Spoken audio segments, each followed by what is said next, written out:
시장의 잔주름까지 들여다보는 시간입니다. 시장 클로즈업.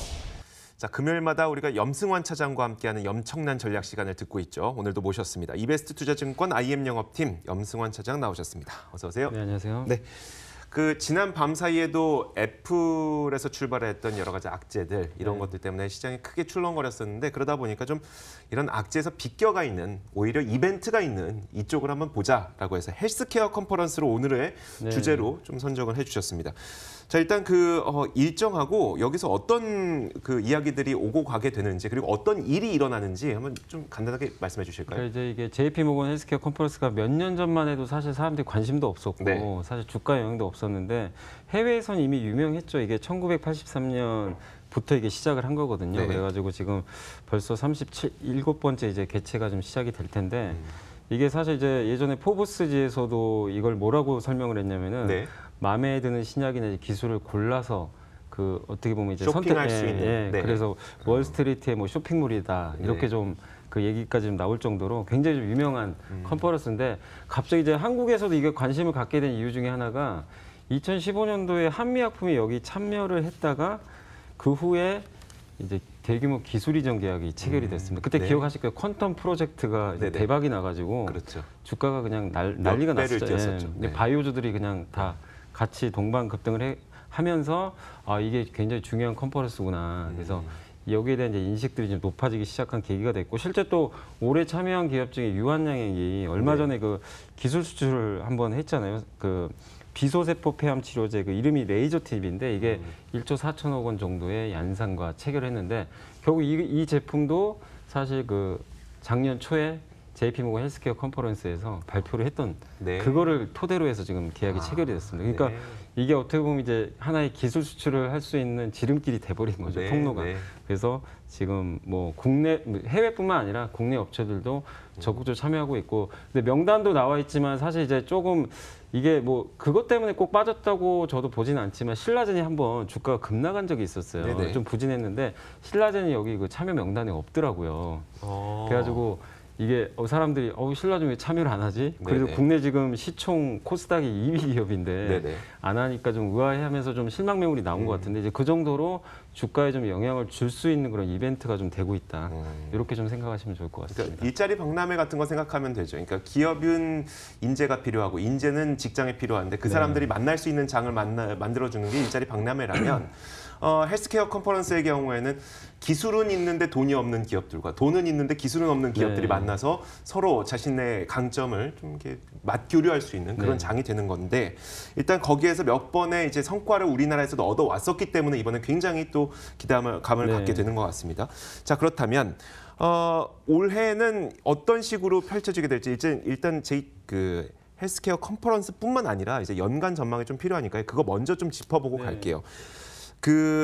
어떤 식으로 될 것 같으세요? 올해 제약바이오주의 흐름이요? 그러니까 작년 상반기는 사실 제약바이오 아시겠지만 그냥 묻지마 투자였어요. 그냥 이제 어떻게 보면 코스닥 수급이 붙으면서 제약바이오가 시총이 한 30%가 넘잖아요. 코스닥에서. 그러니까 제약바이오가 가면 그냥 지수가 가는 거니까 코스닥 ETF 쪽에서 그냥 집중 매수가 들어오면서 기업 내용과 사실 상관이 없었습니다. 신약 개발 안 해도 그냥 주가가 다 급등을 했는데 눈 감고 골라도 올랐던. 근데 하반기는 완전히 달라졌습니다. 바이오 중에서도 잘 가는 건 한때 신라젠이 팩사백 재료로 주가가 6월 달에 폭락을 했다가 거기서 거의 2배 가까이 급등이 나왔거든요. 그러니까 이게 하반기에는 완전히 되는 놈과 안 되는 놈과의 차이가 엄청나게 지금 벌어져 버린 거죠. 근데 이거는 앞으로도 그렇게 될 수밖에 없겠죠. 왜냐하면 코스닥 아시겠지만 작년과 같은 장이 나오기는 당장은 쉽지 않잖아요. 그래서 바이오도 또 사람들이 학습 효과라는 게 있거든요. 그러니까 하반기에 그런 걸 보면서 결국에는 바이오 내에서도 이제 될성부른 떡잎을 내가 잘 골라야 되겠다. 그런 쪽에 이제 투자가 좀 나올 수밖에 없기 때문에 2019년도에는 2018년도보다 더욱더 차별화된 그런 흐름들이 좀 나올 수밖에 없을 것 같고 그리고 얼마 전에 아까 유한양이 말씀드렸지만 예전에는 대형 기술 수출이 나오면 주가가 연속해서 뭐 한 10일 정도라든가 한 달 내내 강세를 보인 경우가 많았는데 아시겠지만 그냥 반짝하고 말아버렸어요. 그러니까 무슨 얘기냐면 기술 수출은 알겠는데 한미약품도 기술 수출했다가 몇 개 취소됐잖아요.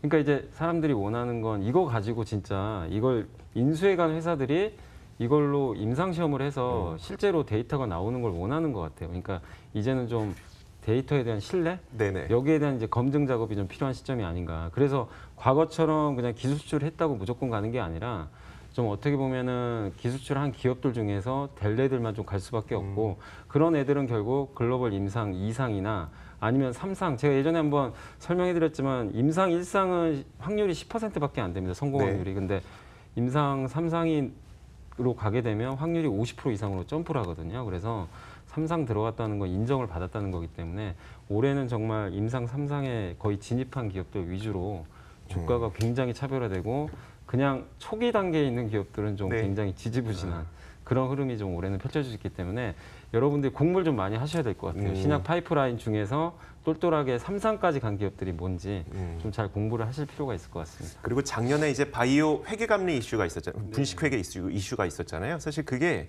저는 굉장히 큰 투자자들에게 도움을 줬다고 생각이 드는 게 예. 거기서 나쁜 기업들이 확실히 걸러졌어요. 네. 그 사안을 통해서 나쁜 기업은 아 이건 정말 아닌 거구나가 이제 투자자들도 누구나 주가만 보면 알 수 있을 정도로 확실히 걸러졌기 때문에 이제 거기에서 살아남은 기업들 위주로 실제 결과 데이터를 내놓을 수 있는 기업을 선정을 하면 되는 거죠. 이게 내로다운을 시켜준 거죠. 그러니까 이게 사실 말씀 잘해 주셨는데 네. 어떻게 보면은 그 미국 같은 경우는 이제 임상 들어가서 그게 성공할 때까지는 R&D를 다 비용으로 잡아버리잖아요. 네네. 그러니까 실적이 안 좋을 수밖에 없는데 우리나라 같은 경우는 실적이 민감하다 보니까 일부 기업들 같은 경우는 R&D 비용을 사실 그냥 수익으로 잡아버리는 그렇죠. 경우들이 네. 되게 많은데 사실 이제 가이드라인도 제시가 됐고 그리고 투자하시는 분들도 바이오 기업들 적자 났다고 해서 두려워하실 필요는 없어요. 적자 그러니까 일례로 들면 뭐 동국제약 같은 기업들은 1년에 한 500억씩 돈을 버는데 네. 시총이 5천억인데 한올바이오파마는 실제 버는 돈이 그 10분의 1밖에 안 되는데 네네. 시총이 1조 5천억이에요. 그러니까 이게 실적이 중요한 게 아니에요. 네네. 그 파이프라인이 더 중요하고 R&D 비용이 많이 나가서 그걸 비용 인식을 해서 적자가 엄청 났다. 네. 오히려 호재로 받아들이시는 게 좋습니다. 그만큼 회사가 모험을 걸고서라도 여기에 승부를 걸겠다는 거니까 투자들은 거기에도 환호를 하셔야 돼요. 그래서 바이오는 그 제약은 좀 달라질 수 있는데 네네. 신약 만드는 바이오는 뭐 재무제표를 좀 되도록이면 안 보시는 전략이 좀 필요할 것 같습니다. 제 생각에. 되도록이면 안 보는. 오히려 네네. 안 좋을수록 R&D 비용이 많을수록 좀 더 좋을 수 있다 이렇게 말씀드리고 싶습니다. 자, 그런데 그러면 그 임상을 진행하고 있는 수많은 기업들 가운데 어떤 임상이 또 가능성이 있는 임상인 거고 또 가능성이 또 희귀할 수도 있는 거고요. 이런 수혜주를 좀 찾아야 될 것 같은데요. 그러니까 사실 이제 증권사 보고서 보면 네. 임상 그 관련해가지고 일정들이 다 나와 있는데 네네.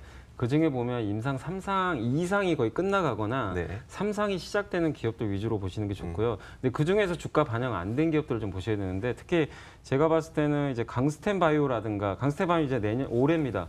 올해 한국에서 이 줄기세포 관련해 가지고 그 아토피 치료제라고 있는데 이게 시장 규모가 큰데 경쟁 제품보다 굉장히 비용이 적게 드는 제품이라고 합니다. 근데 이게 올해부터 이제 본격적으로 3상이 진입할 가능성이 높기 때문에 관심 있게 보시고 녹십자하고 일양약품 같은 경우는 사실 이제 3상이 중국에서 지금 들어가 있거든요. 그런 면에서 한번 좀 관심 있게 보시면 좋겠고 메지온이라는 회사가 사실 작년에 굉장히 핫했어요. 네. 근데 그 회사도 좋게는 보는데 글로벌 임상 3상 들어갔는데 문제는 너무 많이 올랐습니다. 시총 2천억짜리가 지금 8천억 가까이 돼버렸거든요. 아, 그러니까 이런 네네, 기업들은 지금에 와가지고 투자하는 건 솔직히 그렇죠. 의미가 없겠죠. 그래서 네. 좀 시총이 작으면서도 좀 아직까지 이런 데이터들이 반영이 안 된 기업들 보시면 되겠고 마지막으로 그 중소기업 중에서 이번에 상장한 기업인데 ABL 바이오라는 회사가 있는데 JP모건 컨퍼런스에 이번에 참여를 하는데 그 상장된 지 얼마 안 됐나 예, 보네요. 얼마 안 됐습니다. 기업 그래서 소개도 좀 간략하게 예, 해주실 뭐 수 있나요? 다들 좀 의아하시는데 이중항체 의약품 전문 개발 업체라고 보시면 되겠는데, 네.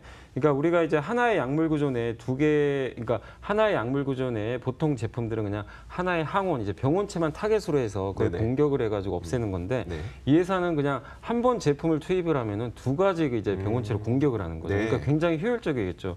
그래서 이거를 실제로 제약사 TRIG 알사라는 회사에 6천억 원에 이미 기술 이전을 했습니다. 그래서 어느 정도 성과를 인정을 받았고 이걸 가지고 지금 임상을 하고 있거든요. 그래서 성공 가능성이 좀 충분히 높기 때문에 그런 부분에 있어서 좀 관심 있게 보시면 좋겠고, 그래서 이 기업 같은 경우 JP모건 또 헬스케어 컨퍼런스에 참여 명단에 있더라고요. 네. 저도 좀 생소해서 공부를 해봤는데 굉장히 좀 메리트가 있는 좀 기업 같아가지고 한번 이번에 JP모건 헬스케어 관련주로서 좀 관심 있게 한번 보시는 것도 좀 필요하지 않을까 해서 오늘 좀 말씀드렸습니다. 네, 강스텐 바이오텍과 ABL 바이오를 선택을 해주셨어요. 아무래도 ABL 바이오는 상장된 지 얼마 안 돼서 많은 분들께서 좀 아직은 뭐 네. 낯설다 생각하실 수도 있겠지만 이 두 가지 종목을 전해주셨습니다.